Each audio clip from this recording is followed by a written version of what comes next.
So you want to get better at chess, but you're stuck, struggling to make progress. So in this video, I'm going to share the 3 essential learning hacks I used to reach 2,600 ELO. Now, one of the main issues I hear beginners saying is, I can't remember what I learned. It just feels like my brain turns off.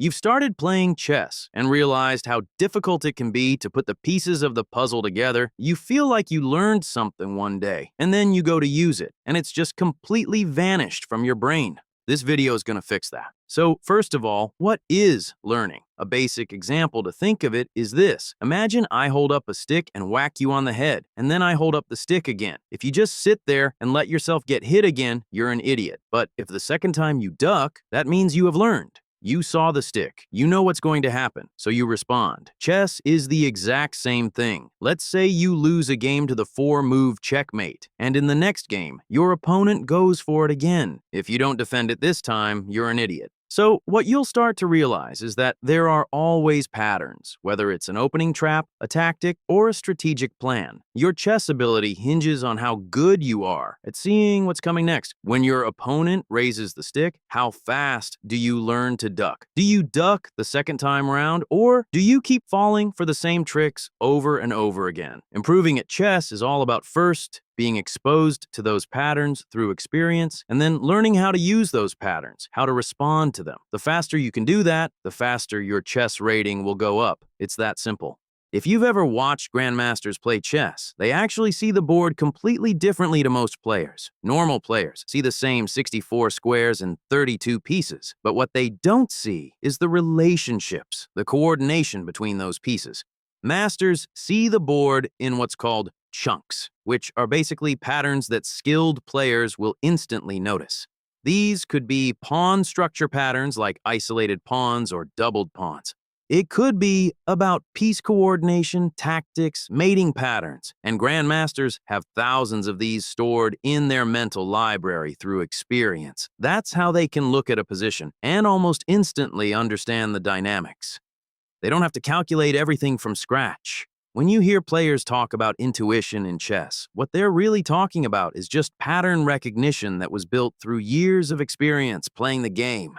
Once you've internalized all these patterns, when you see a position, you simply recognize the chunk and recall what typically works in the situation. For example, in this position, the key patterns to notice are that Black's king is relatively undefended, and White has his queen, knight, and 2 bishops all lined up perfectly for a very nice tactic, sacrificing the bishop. This is known as the Greek gift sacrifice. And Black basically gets mated in a few moves. Now, if you've never seen this pattern before, it would have been really hard to spot this tactic. And that's why experience is so important. There is no substitute for real game experience, because that's the only way to expose yourself to as many patterns as possible. A big reason players stay stuck is because they just don't play enough. So it's simply impossible for them to build up enough pattern recognition to get good at the game. If you're trying to improve your chess, make sure you're playing enough games, doing puzzles, and studying as many patterns as you can. Now, it's important to note that this is not about memorization.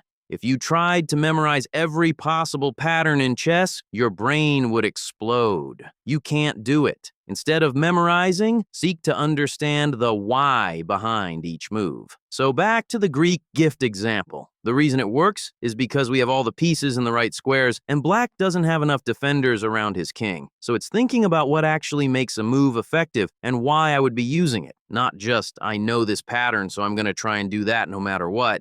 That's going to get you nowhere. Now that you understand how pattern recognition works, the second thing you need to know is how to actually study chess to learn fast and efficiently. Most players do this all wrong. Their main study method is just watching content, binging random videos on YouTube, or watching a GM speedrun and telling yourself you're improving. But nothing actually changes in your game. That's not training. That's just consuming. Instead, what you want to do is ask yourself, what am I actually trying to get out of this? Because if you're not watching it with a purpose, just like if you're not training with purpose, you won't make any progress. And so before you watch any educational video, you have to think, what am I trying to improve?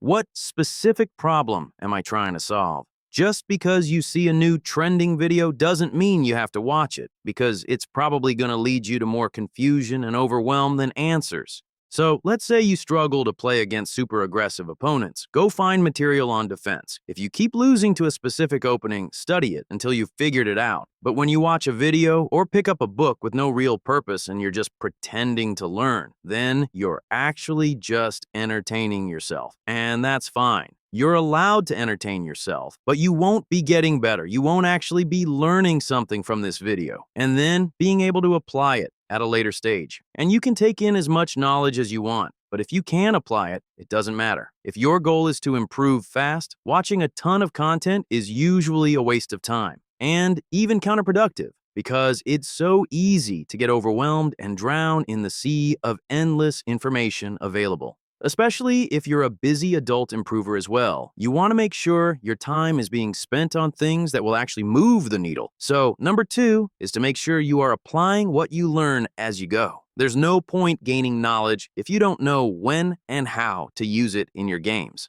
Now, the third hack I want to give you is actually more of a mindset shift that will help you approach chess improvement the right way. So let's say you want to learn a new opening, and I give you 1 hour to fully understand it and master how to play it. Could you do it? Probably not, right? What about a day? Still not likely, right? What about a month? Well, now we're getting closer. What about a year or 5 years? Most certainly. So you see, when your expectations are too short-term, you actually slow your learning down. Why? Because you try something once, fail, and think, this doesn't work. You lose confidence, get frustrated, and go back to what you already know and what's comfortable, just to feel good again. And that kills growth. But when you stretch your timeline, even by a week, you give yourself space to experiment, to fail on purpose, and to actually learn. You stop obsessing about beating the toughest opponent right away, and instead try new ideas against players your level. This takes the pressure off, helps you enjoy the process more, and paradoxically, it makes you improve faster because you're not beating yourself up for the fact that you're not learning this or not getting it or not making progress. And this is why it's really important that you have a fresh perspective on what it's actually going to take to learn a concept in chess and how you're going to be implementing it in a structured fashion. Because if you're just throwing shit at the wall and seeing what sticks, you watch a video for entertainment, you vaguely remember some tips or principles you should be following, you go in and try it, and then you mess it up. So many people do that. So many people are not willing to put the conscious effort in to make themselves get better. And then they end up just going, well, studying is not for me. It doesn't work. This guy's just better because he's smarter. This guy's just better because he started at a young age. He has natural talent. There's nothing I can do about that, and blah, blah, blah. But that victim mindset doesn't get you anywhere. And of course, the truth is that any player can improve their game. There are older players that improve. There are stupid players that get to 2000 ELO. It's nothing to do with talent and everything to do with having a growth mindset and a structured system that works. So, 3 key takeaways. First, chess is all about pattern recognition, and the only way to build that is by playing literally thousands of games. And you want to review each game afterwards and really study the patterns that you missed. Use every game as an opportunity to build that mental database of patterns in your head, because they will compound over time. Number 2 is don't just binge watch videos thinking that you're learning. The only way you actually learn a concept is through implementation. So study with a clear intention in mind to use what you learn in your games. And the third key takeaway is you have to be prepared to wait a long time to get results. Extend your timeline for learning and success. Instead of putting so much pressure on yourself to think that you should be getting to 2000 ELO in 1 month. Chess is a complicated game. Even grandmasters who spend decades trying to understand it still struggle. So zoom out and focus on long-term improvement, and you'll actually get results faster. Now, if these concepts resonated with you, and you really want to understand the game better and improve your chess faster, our Accelerate system will help you do that. Right now, over 200 players are using it and improving together inside our community with big breakthroughs happening every week. So if you want to be next, click the link in the description or go to school.com/chess and come join us.